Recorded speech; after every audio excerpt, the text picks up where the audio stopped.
जय श्रीमन्नारायण भक्तों, हर हर महादेव। आइए सुनते हैं जगन्नाथपुरी मंदिर की उत्पत्ति की कथा। बहुत ही रोचक और पौराणिक है यह कथा।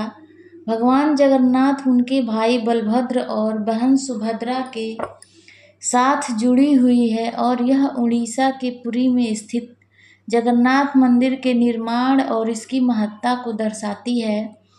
नीचे इस कथा को विस्तार से बताया गया है। आइए सुनते हैं जगन्नाथपुरी मंदिर की उत्पत्ति की कथा।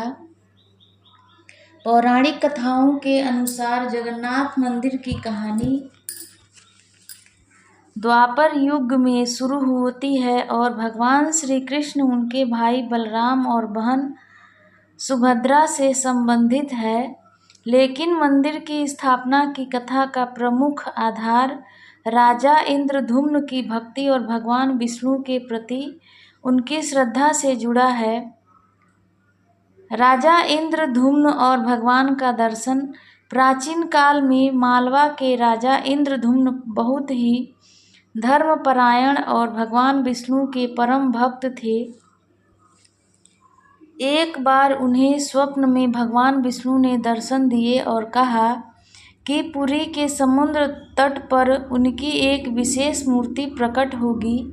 भगवान ने राजा को निर्देश दिया कि वे उस मूर्ति को प्राप्त करें और उसकी स्थापना एक भव्य मंदिर में करें।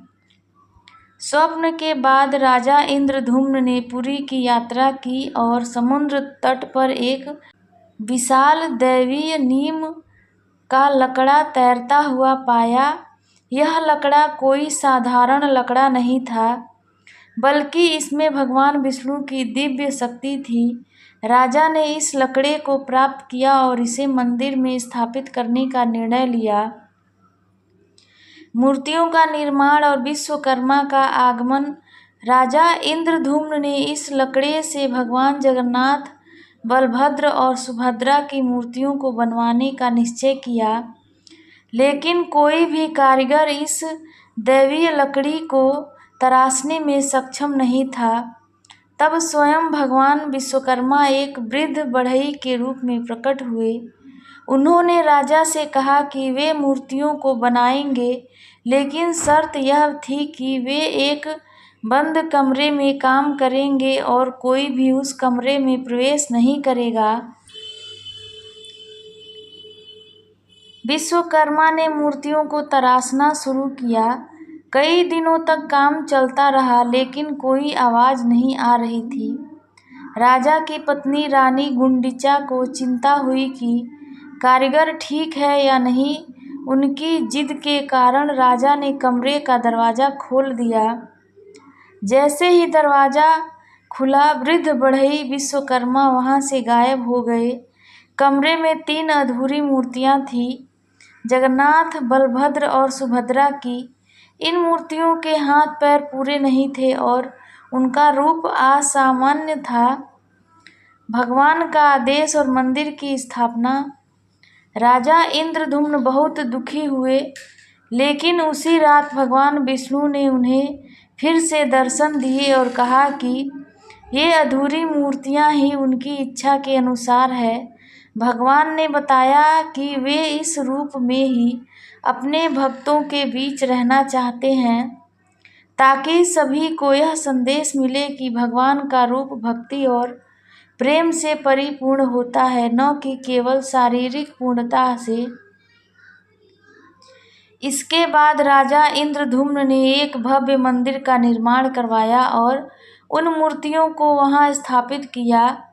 यही मंदिर आज जगन्नाथपुरी मंदिर के नाम से विश्व विख्यात है। मंदिर में भगवान जगन्नाथ, श्री कृष्ण, बलभद्र, बलराम और सुभद्रा की पूजा की जाती है। रथ यात्रा की परंपरा।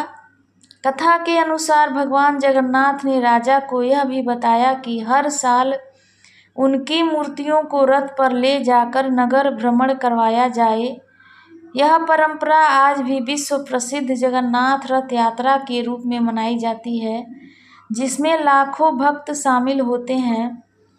रथ यात्रा में भगवान जगन्नाथ, बलभद्र और सुभद्रा को 3 अलग अलग रथों पर गुंडिचा मंदिर ले जाया जाता है, जो उनकी मौसी का घर माना जाता है।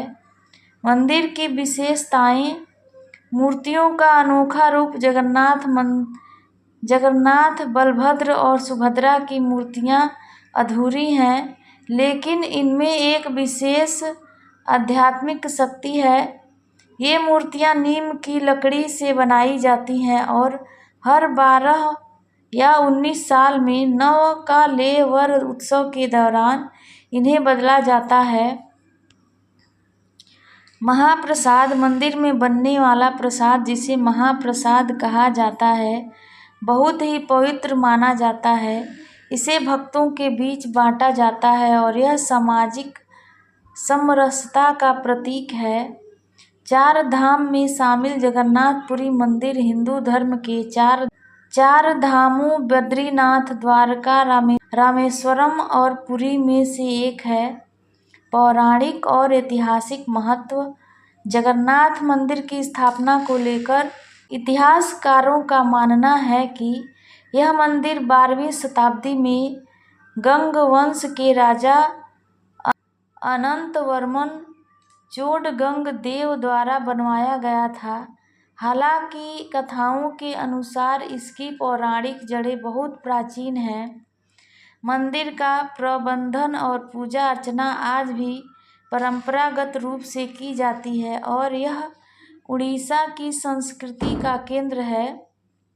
निष्कर्ष: जगन्नाथपुरी मंदिर की उत्पत्ति की कथा भक्ति, विश्वास और भगवान की इच्छा का प्रतीक है। भगवान जगन्नाथ का यह अनोखा रूप और उनकी रथ यात्रा विश्व भर में भक्तों को आकर्षित करती है। यह मंदिर न केवल धार्मिक स्थल है, बल्कि भारतीय संस्कृति, एकता और समरसता का भी प्रतीक है।